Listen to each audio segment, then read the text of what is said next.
In this section, Richard Dawkins will be talking about Harun Yahya's, I can't read, Atlas of Creation. Without much ado, we'll go straight to Richard Dawkins.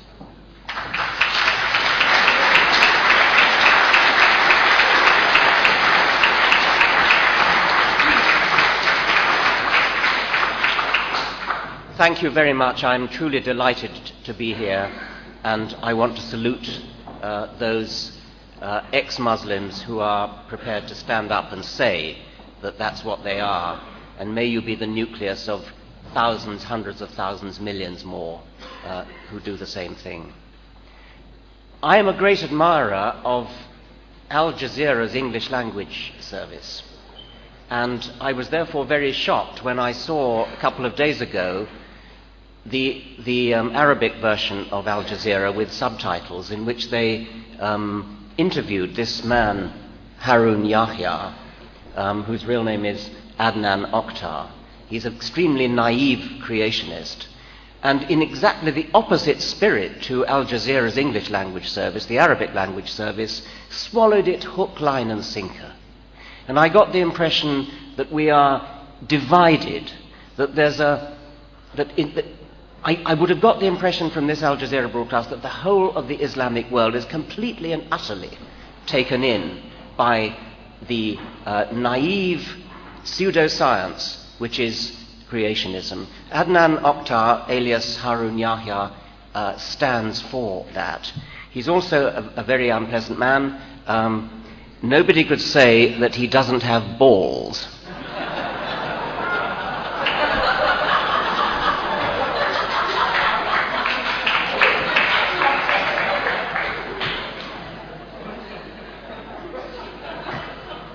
And he shows this in various ways. When my book, The God Delusion, first came out, he succeeded temporarily in getting the publisher and translator arrested for blasphemy. In the last few weeks, he has succeeded in persuading a Turkish court to ban my website, richarddawkins.net. And he's said to have sued me for 8,000 Turkish lira. That's 3,300 British pounds. His lawyers have listed phrases and sentences that I wrote on my website, which they claim assault his personal rights. Weirdly, I learned about this lawsuit, all second-hand from newspapers. I've received not the slightest communication from his lawyers, from him, or from any Turkish court, but I'm advised by friends in Turkey that I ought to be hiring a lawyer, in spite of the fact that nobody's even approached me with this suit. That seems to be the way they do it. Anyway, the first thing we did when we heard about this was to get my entire article, the one that offended him, translated into Turkish, and we put it up on the website because, needless to say, the attempt to ban it in Turkey is pretty futile. It's very hard to ban a website, and there are large areas of Turkey where it can be seen, and it's now been picked up by other Turkish websites. For example, this one, that's again another Turkish translation of the article which has offended Harun Yahya. He is widely known for writing a large number of books, most notably Atlas of Creation, which has been distributed free to enormous numbers of science teachers around the world. And when I say free, the sheer scale of that operation is mind-boggling. This book is a large format book. It's got 764 pages. Every one of those pages is high gloss paper with gorgeously reproduced photographs of animals on every page. I took the book yesterday round to Oxford University Press, and I had 3 people there try to cost out what it would cost to produce this book. And they thought that the cost of producing these did somebody say 10,000 copies to me today being distributed free? That would be about £500,000. So this is a free gift from somebody. Where the money comes from, nobody seems to know. I'll come to that in a moment. To give you an idea of the size of the book, the dog is intended to give scale. I would like to think it also gives offence.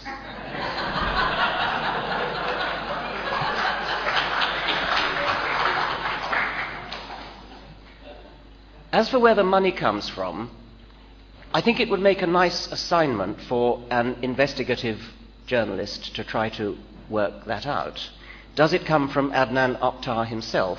Well, he's certainly not a poor man, as you saw from that James Bond villain picture that I had up at first.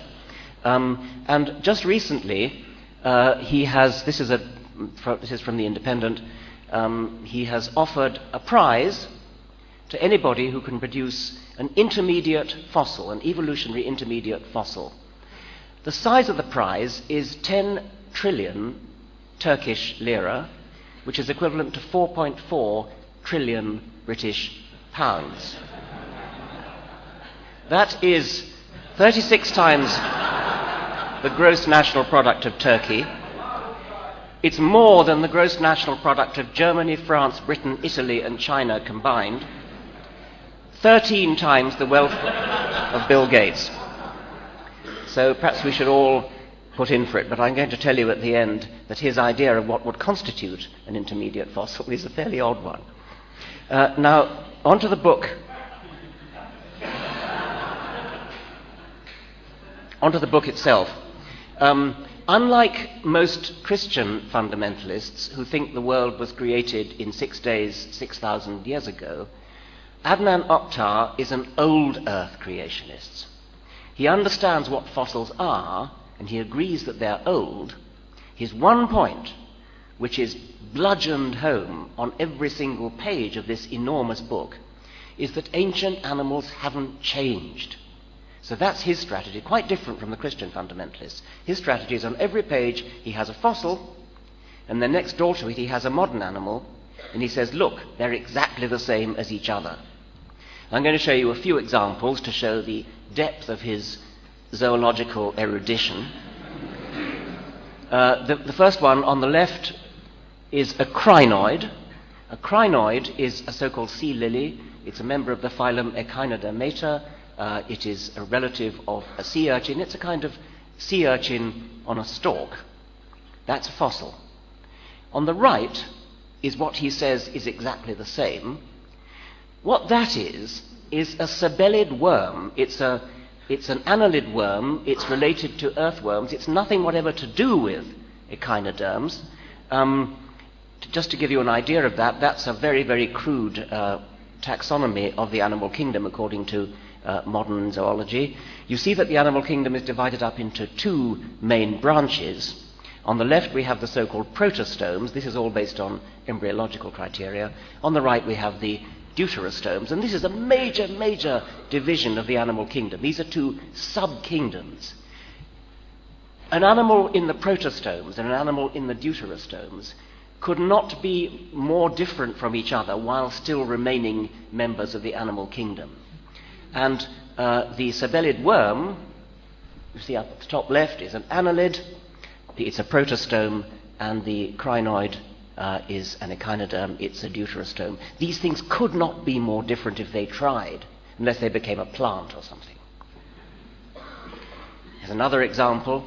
The fossil there is an eel, and he says it's 95 million years old. I have no reason to doubt that. The modern animal, which hasn't changed at all since the fossil eel, that's not an eel at all, it's a snake. It's a sea snake, a poisonous sea snake. You've probably seen them if you've dived in tropical waters. It's a poisonous sea snake belonging to the genus Laticorda. Once again, you couldn't be more different if you tried, so long as you stay a vertebrate. This is the champion one of all. There's a caddisfly in amber, which is 25 million years old. And look, it hasn't, which is 25 million years old. And look, it hasn't changed at all to the modern one. The modern one, the modern caddisfly, is a tied fishing fly. And it's still got its hook.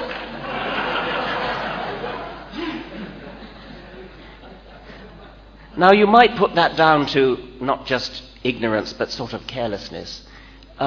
Maybe he didn't look very carefully, but I tracked this down to the website where he stole it, which is a website of a champion fishing fly tire. There it is. And you'll notice that the background, you see that sort of grey bit in the background?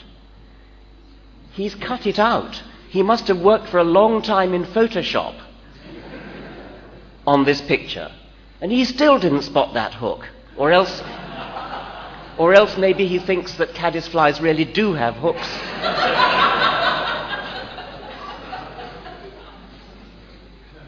Well, as I was browsing this fishing fly tires website, I came across something else which I thought looked familiar.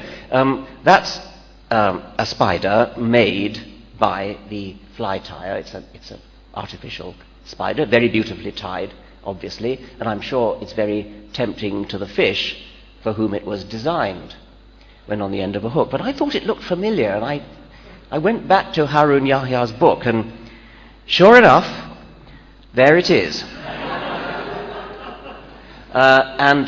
Look, it hasn't changed at all from the one in amber up at the top. Well, you can't really see very much of the one in amber. It doesn't, even if that was a real modern spider, it wouldn't really make the case very convincingly. That's a brittle star, and the modern one is a starfish. And again, you can't get more different as long as you stay in echinoderm. Now back to the fossil, the prize for the fossil intermediate. I wanted to make the point that he's got a very, very weird idea of what an intermediate would look like. This idea of there aren't any intermediate fossils is a favorite one of all creationists, not just Muslim ones, but Christian ones as well.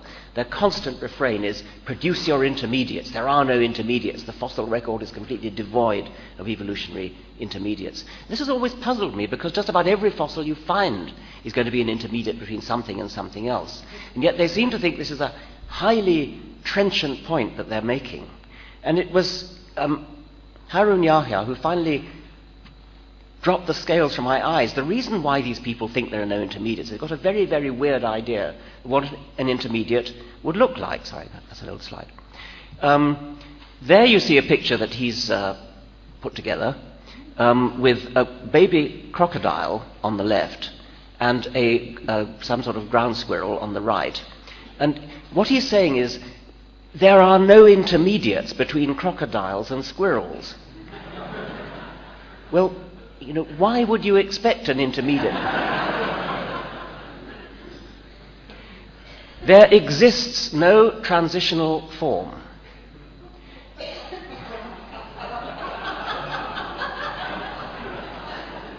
Darwinists claim, I'm quoting now, that by undergoing minor changes, living beings evolve from one species to another over millions of years. According to this claim, which is refuted by scientific findings, fish transformed into amphibians and reptiles transformed into birds. This so-called transformation process, asserted to last for millions of years, should have left countless evidence in the fossil record. In other words, during their intense researches for the last 100 years, researchers should have uncovered many grotesque living beings, such as half fish, half lizard, half spider, half fly, or half lizard, half bird. However, although almost every stratum on Earth has been dug, not even a single fossil has been found that Darwinists can use as evidence for their so-called transition. On the other hand, there are innumerable fossils showing that spiders were always spiders, flies were always flies, fish were always fish, crocodiles were always crocodiles, rabbits were always rabbits, and birds were always birds. Hundreds of millions of fossils clearly show that living beings have not undergone evolution, but were created. Hundreds of millions of fossils prove that living beings did not evolve, but were created. And that picture sums up what he thinks. There's a starfish, there is a fish, and some kind of a photoshopped intermediate. I finally realize what these people think an intermediate fossil is. They think you take a modern animal and you take another modern animal and you get some kind of a halfway between. It may be that the back end is one animal and the front end's another, like that. Or you kind of morph from one to the other. They haven't the faintest idea what it is that they are criticizing. And I'm grateful to Mr. Oktar for finally opening my eyes to this weird phenomenon. Now, as I said, he has allegedly sued me, and I am going to, I suppose, do something about it. Or it would be nice if I got some sort of official word. What I'm wondering is whether there are any people of Turkish origin here who might be able to throw some light on this odd phenomenon that I learned from the newspapers that I've been sued and not from any official source, and any further advice that you can give. Is there anybody here of Turkish origin? No. Okay. Never mind. Okay. Well, I'm ready to take questions. Thank you very much. No, I think Turkey is constitutionally a highly secular country, so it certainly would not be a Sharia court. Sorry. Oh, right. Okay. Any questions? Yeah. Have we got to have a microphone? Have we?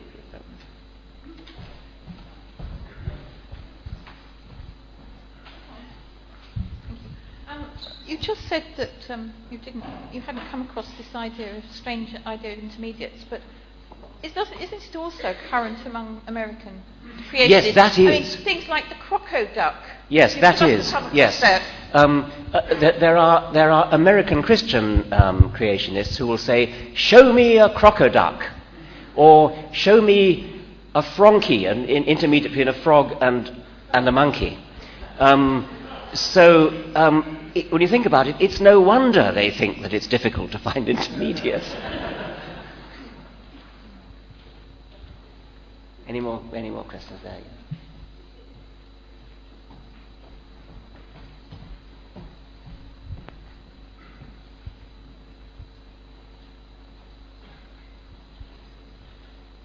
Richard, Harun Yahya makes a big fuss on his website and in his press about how he's challenged you to a debate or invited you to a debate and that you've declined. Is that the case, and would you ever consider, or under what conditions would you consider debating him? I always decline debates with creationists. I've done this ever since asking advice from Stephen Jay Gould, who did the same thing. If you agree to have a debate with them, what you're doing is giving them legitimacy. You're saying there is a serious scientific matter to discuss. Here we are sitting on a platform. It gets even worse when you have the elaborate legalistic rules of debate.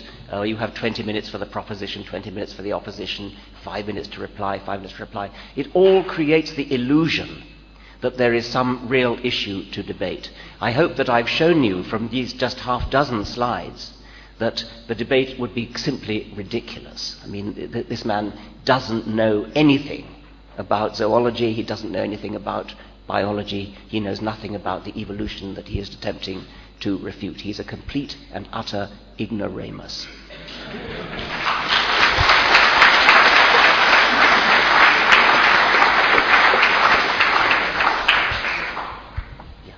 Just a quick one, Richard. I appear to be the proud possessor of a copy of this mighty tome.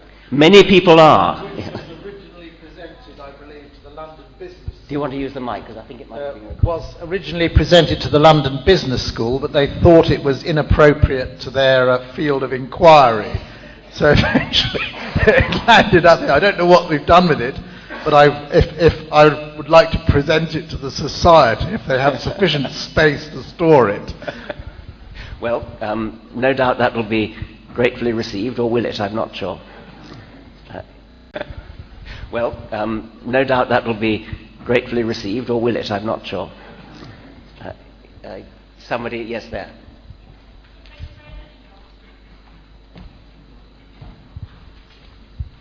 Who's got the mic?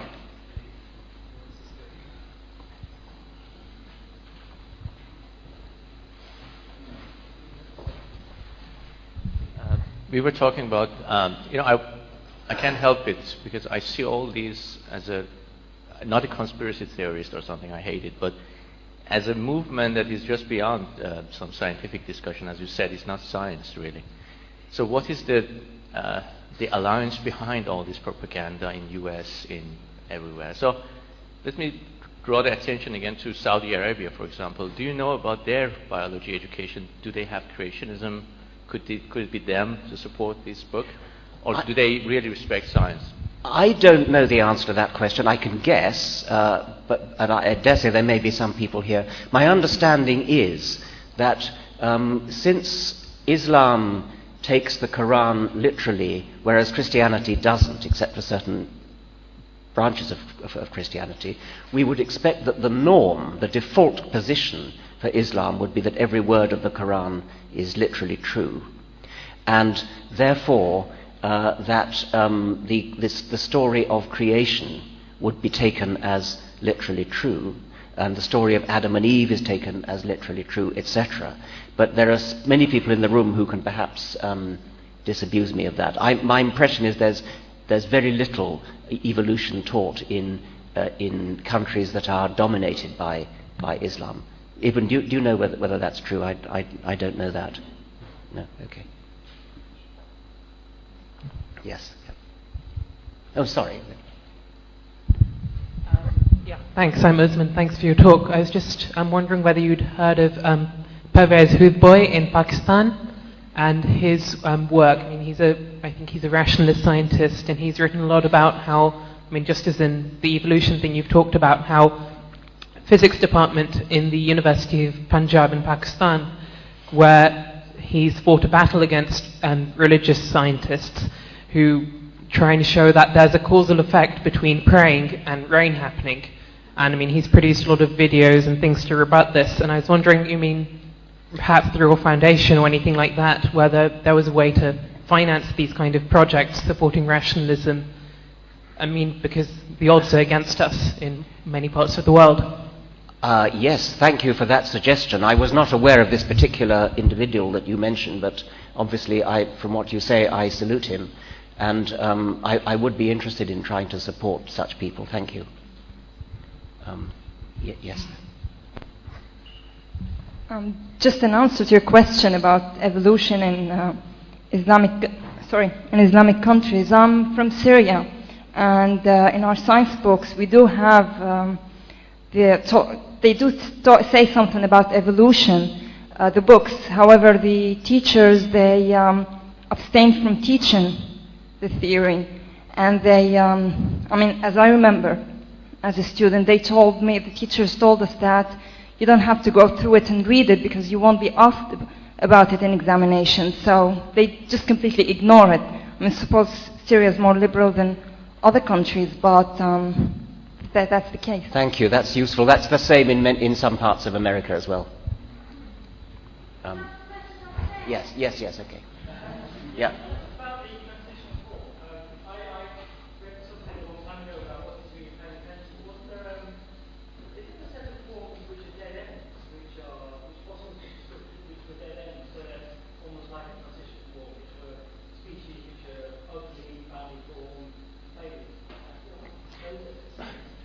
Well, a dead end, I suppose, would just mean a lineage that died out, of which there are vast numbers. That's certainly true. So they wouldn't look like intermediates necessarily, but something more than 99% of the species that have ever lived have gone extinct, and so in that sense they're dead ends. I think yes. Oh, hello. Yes. Who am I looking at? Okay. Yes. Oh, okay. We'll have one. Is the microphone going upstairs? Or if you could repeat your question. I could repeat the question. Okay. Yes.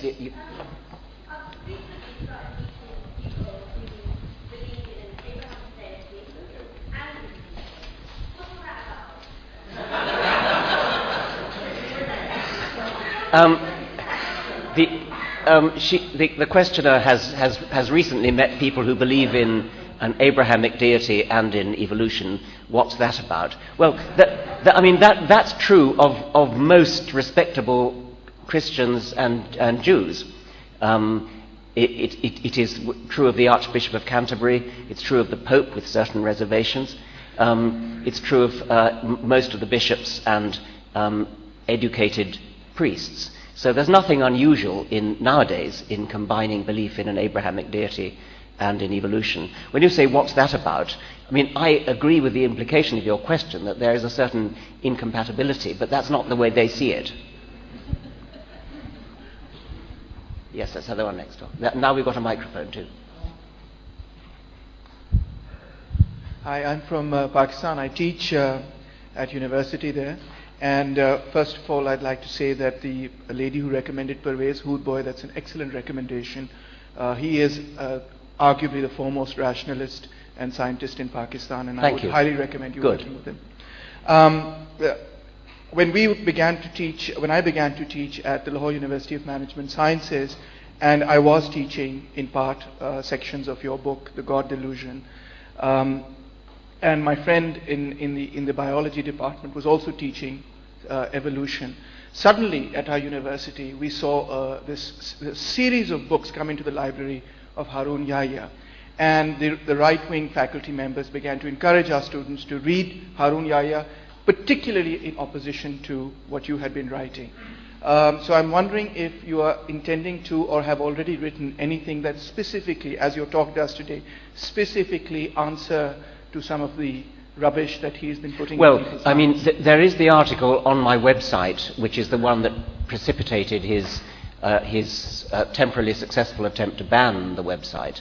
So that's richarddawkins.net, and then if you search for Yahya, you'll find it, and that has, I think, most of the pictures, not the one of the incontinence pad, but the ones of the various. Okay, never mind. The ones of the various animals are all there. I mean, I should call the attention of your students to these spectacular howlers like the fishing hook, and the snake and the eel and the crinoid and the sabellid worm. Yes. Oh, sorry, the mic's up there. Any more upstairs before we? Yeah. Do you agree with Steve Jones that evolution has come to an end or stalled?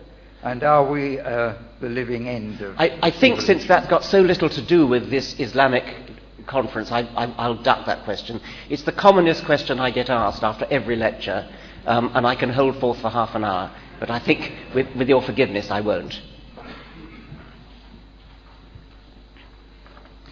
We better wait for the mic. Well, I can repeat the question, okay. Yes.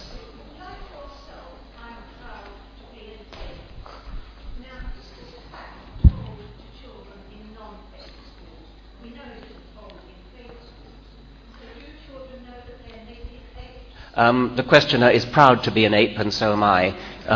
Is this told to children in non-faith schools, or indeed, I suppose, in faith schools? I don't think that many people, even who teach evolution, actually tell children you are an ape. It would be a very good thing to do, because it is literally strictly true. It's strictly true in the following sense. If you plot a tree diagram, like the one I showed you of the protostomes and deuterostomes, humans come in the middle of the ape tree. So what that means is that humans are closer cousins to chimpanzees than chimpanzees are to gorillas or orangutans. Therefore, if there is a thing called an ape, which includes chimpanzees, bonobos, gorillas, and gibbons, then it cannot exclude humans. There is no zoological category, no taxonomic category, which includes chimpanzees, bonobos, gorillas, and orangutans, and gibbons, and gibbons, then it cannot exclude humans. There is no zoological category, no taxonomic category, which includes chimpanzees, bonobos, gorillas, and orangutans, and gibbons, and excludes humans. So we are apes, we are African apes, Since we're closer to chimpanzees and bonobos than either of them is to gorillas, we are a particular subset of African apes united with chimpanzees and bonobos, but excluding gorillas. So we are undoubtedly African apes by any standard at all. Yes. Tell me when I got to stop. Who's chairing this? Okay. Richard, I've been looking, while you've been talking, I've been looking at the picture up on the screen, and clearly that's ridiculous, but I can see a lot of non-technical, non-scientific people who don't really understand evolution, for whom that might be seductive.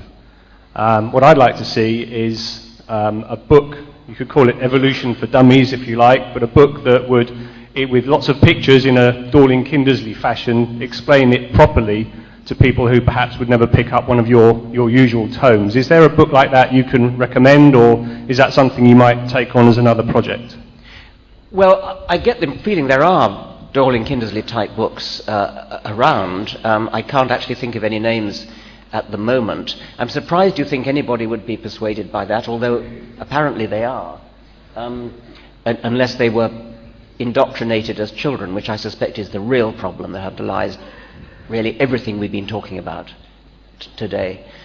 You asked whether I would undertake such a book. I am planning a children's book. Probably, I wasn't actually thinking of a picture book like that, but perhaps you're right. Perhaps that would be the right way to do it. But that's the book I hope to write next year. 2 more questions, perhaps? Yes, there.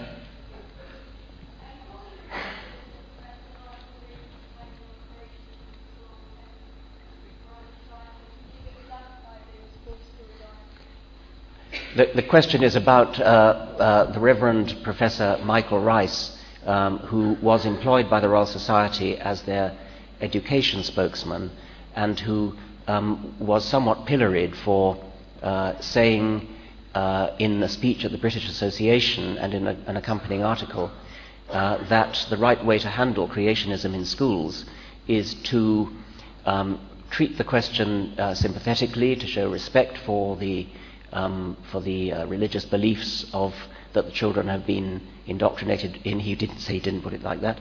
Rather than, this was, I think, to be fair, I think this was misinterpreted by some newspapers as saying that he was advocating the teaching of creationism. There was an almighty furore at the Royal Society, and under pressure of numerous letters from eminent scientists, including, I think, at least 3 Nobel Prize winners, Michael Rice resigned. I think that there was an element of unfairness in that what he actually said was probably not too objectionable. The problem really, I suspect, to be honest, was that he's a reverend, and therefore, in a way, he was the very last person who, from a purely political point of view, should have been saying that, because he was unfortunately vulnerable to the, well, he would say that, wouldn't he, accusation. If somebody like me had said it, I'd probably have got away with it fine. But I think it brought out the somewhat anomalous position, well, more than somewhat, that the Royal Society had employed a clergyman as their education spokesman in the first place. And I think that was really the source of that rather unfortunate episode. Start winding up. Maybe Yes. take one more. One more? Okay, I think that gentleman there. Yes, the one with the bow tie. Yeah. Thank you. I think the underlying theme of your talk is that science today is being challenged. Rationality is being challenged by religion, by superstition, by misguided dogmatism. And also in these days of dwindling funds and dwindling student numbers in engineering and science, we're also seeing that things like this are being funded in oil barrel loads of money. What's the answer? How do we turn this back? I wish that the answer was as simple as just simply lay out the facts and show people how obvious they are and how easy to understand they are. That's the policy that I have adopted throughout my entire career, through 9-10 books. It works for some people, but I'm afraid it's becoming increasingly clear that it does not work for people whose childhood indoctrination, imprinting one might almost call it, is sufficiently strong. The most dramatic illustration of this I know is a man called Kurt Wise, who's an American geologist who did a degree at the University of Chicago. He then did a doctorate at Harvard in geology under Steve Gould, no less, and he then became aware that the geology he was learning was, he became increasingly aware that it was incompatible with the religion of his childhood, which was fundamentalist Christianity.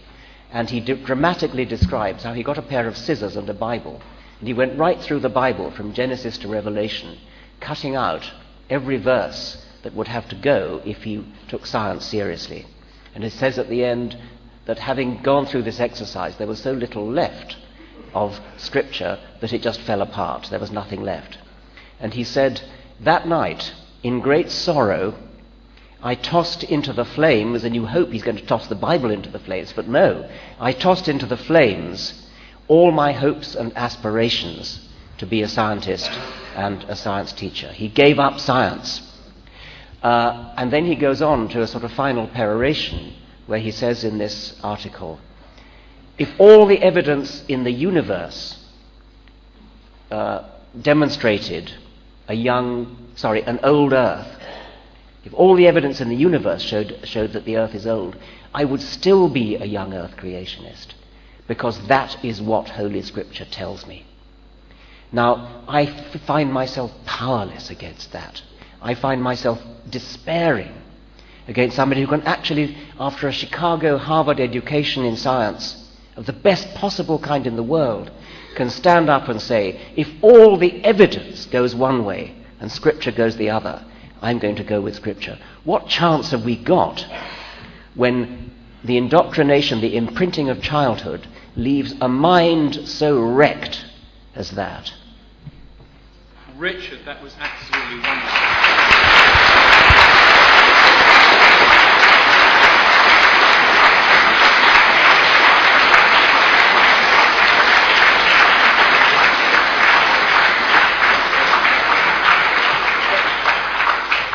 But as the incoming chair, Keith Porteous-Wood, I don't think I can let it last just to leave at that very last moment. I'm going to ask you to say something positive about what the people in this room, and what a magnificent group of people dedicated to science are here.